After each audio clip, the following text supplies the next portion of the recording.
Car c'est en lui qu'ont été créées toutes choses, dans les cieux et sur la terre, les visibles et les invisibles, soit les trônes, soit les dominations, soit les principautés, soit les puissances. Tout a été créé par lui et pour lui. Cette conférence est inspirée de la toute dernière partie du verset, et plus spécifiquement la portion qui est soulignée ici. Parce que cela nous indique le motif, la raison pour laquelle Dieu nous a créés. Il nous a créés pour lui. C'est une notion que bien des chrétiens savent déjà. Si vous êtes chrétien, vous avez lu votre Bible, c'est un passage du Nouveau Testament, vous l'avez sûrement déjà lu. Il y a bien des choses qu'on sait et qui ne sont pas nécessairement devenues réalités vivantes dans nos vies. Alors, on va essayer, à travers cette conférence-là, de comprendre toutes les implications de cette réalité. Si vous entendez le bruit de mes clés, je doute que présentement, ça vous procure une joie immense. À cause du contexte dans lequel nous sommes. Vous êtes présentement assis confortablement à écouter une conférence. C'est très relax. Alors, d'entendre un bruit de clé, c'est impertinent. Mais si je pouvais changer votre contexte et que vous étiez enfermé à la noirceur dans un cachot, isolé, et que vous entendiez un bruit de clé, vous en éprouveriez de la joie. Pourquoi? Vous auriez de l'espérance que quelqu'un approche pour vous ouvrir la porte. Alors ainsi, en définissant mieux la nature de l'homme, en comprenant mieux qui nous sommes, définissant mieux le contexte, la réalité dans laquelle nous sommes, et en approfondissant notre connaissance de qui est Dieu réellement, quelle est sa gloire infinie, vous serez en mesure de mieux apprécier les passages, les versets que je vous ai lus dans Romains plus tôt.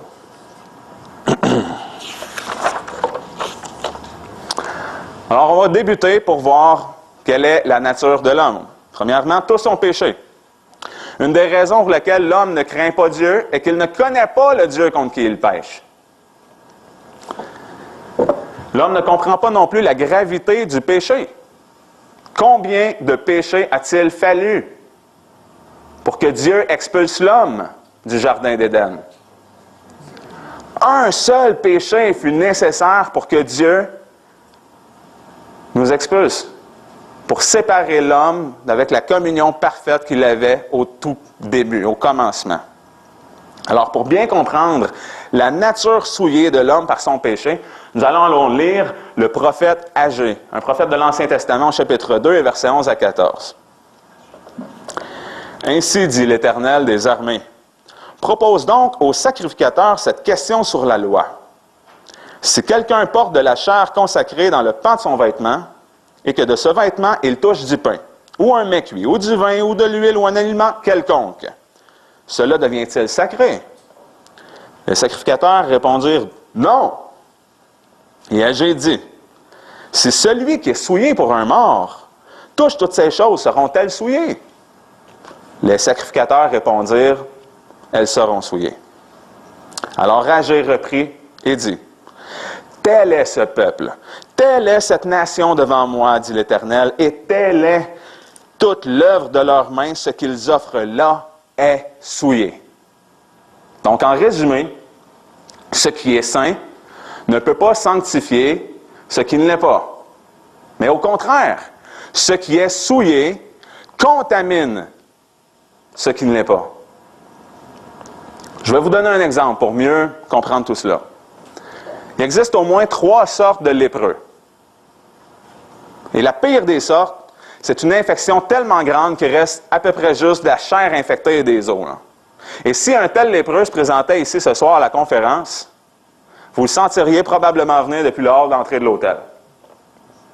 Alors, si je prenais un beau vêtement blanc, pur, et que je le mettais sur le lépreux, croyez-vous sincèrement que le linge pourrait assainir le lépreux? Bien sûr que non. Aussi pur et blanc que le vêtement puisse être, c'est le linge qui deviendrait souillé. À la longue, c'est le lépreux qui contaminerait le linge et pas l'inverse. Alors, c'est ce que justement Ésaïe nous dit dans sa parole. au chapitre 64, lorsqu'il nous explique que toutes nos bonnes œuvres, toutes nos justices sont comme un vêtement impur, sont comme un torchon souillé aux yeux de Dieu. Il n'y a rien que vous puissiez faire, vous qui êtes comme des lépreux, souillés, infectés de péché, aucune bonne œuvre que vous ayez pu jamais faire n'aurait pu remédier à votre situation.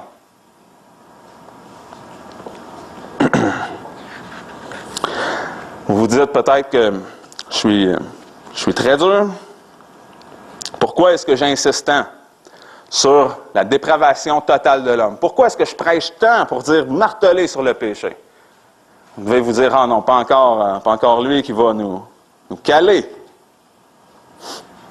C'est un mal nécessaire.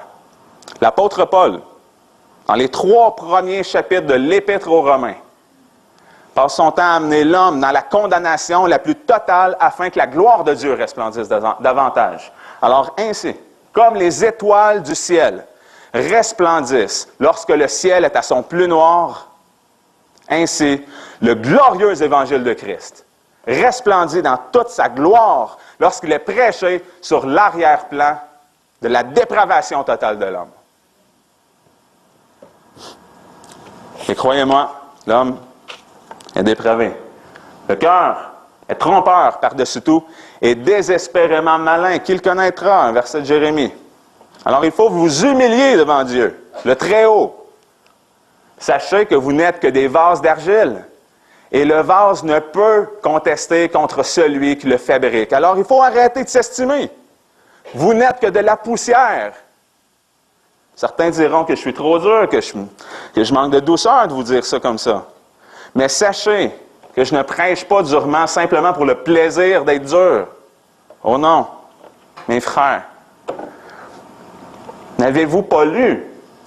Elle a aimé beaucoup, car il lui a été pardonné beaucoup. Oh non, je veux que vous sachiez ô combien vous êtes mauvais, pour que vous voyiez ô combien Dieu vous a pardonné et que vous aimiez Dieu de tout votre cœur.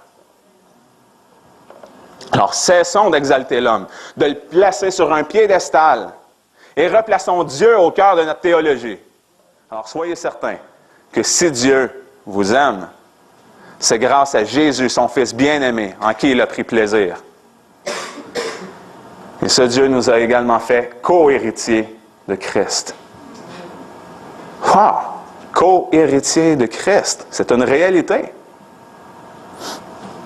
Voulez-vous savoir ce que je considère comme étant le plus grand miracle? Le plus grand miracle. Il y en a qui vont dire, guérir les malades. Hey, être capable de guérir un malade aujourd'hui, c'est wouh! C'est impressionnant. D'autres vont dire, encore mieux. Ressusciter un mort. Là, si tu es capable aujourd'hui de ressusciter un mort, tu es au top. Moi, je vous dis, il n'y a rien là. Il n'y a rien là pour moi. Voulez-vous ce que je suis capable voulez-vous savoir ce que je suis capable de faire? Je peux me regarder dans un miroir, sachant qui je suis, sachant tous les péchés que j'ai commis dans ma vie, et continuer de croire que Dieu m'aime au point d'avoir donné son Fils unique en sacrifice pour moi. Wow! Ça, c'est un miracle. Sans que Dieu me donne le don de la foi, je ne sais pas pour vous, mais vous connaissez tous le verset, Jean 3,16, le verset le plus connu de toute la Bible. Car Dieu a tant aimé le monde qu'il a donné son Fils unique, afin que quiconque croit en lui ne périsse point, mais qu'il ait la vie éternelle. Sachant qui je suis, c'est un miracle que je crois ça.